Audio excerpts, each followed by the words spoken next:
தொகுதி மறுசீரமைப்பு என்பது மத்திய பாஜக அரசின் பாரபட்சமான நடவடிக்கை என தாவேகா தலைவர் விஜய் கண்டனம் தெரிவித்துள்ளார். இதுகுறித்து விஜய் வெளியிட்டுள்ள அறிக்கையில், தொகுதி மறுசீரமைப்பு திருத்தப்பட்டால் தென் மாநிலங்களில் பிரதிநிதித்துவத்திற்கும் வட மாநிலங்களின் பிரதிநிதித்துவத்திற்கும் இடையே உள்ள விகிதாச்சார வேறுபாடு வெகுவாக அதிகரிக்கும் எனவும் அவர் குறிப்பிட்டுள்ளார்.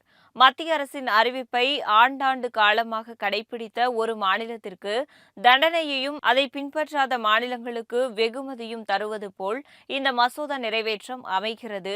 மத்திய அரசின் அறிவிப்புகளை முழுமையாக கடைபிடித்த தமிழ்நாட்டு மக்களின் குரல் நாடாளுமன்றத்தில் ஒலிக்காமல் போகும் என்றும் அவர் தெரிவித்துள்ளார். பட்ஜெட் தாக்கலின் போதும் தமிழ்நாட்டிற்கு போதுமான நிதியையும் திட்டங்களையும் மத்திய அரசு தருவதில்லை. அப்படி இருக்கையில் தொகுதி மறுவரையறை செய்யப்பட்ட பிறகு மக்கள் தொகை அடிப்படையிலான திட்டங்களுக்கான நிதி மேலும் குறையவே வாய்ப்புள்ளது. எனவே தமிழ்நாட்டிற்கு பாதிப்புகளை ஏற்படுத்தக்கூடிய தொகுதி மறுசீரமைப்பு திருத்த மசோதாவை கைவிட்டுவிட்டு தற்போது உள்ள பழைய நடைமுறையை தொடர வேண்டும் என மத்திய அரசுக்கு விஜய் வலியுறுத்தியுள்ளார்.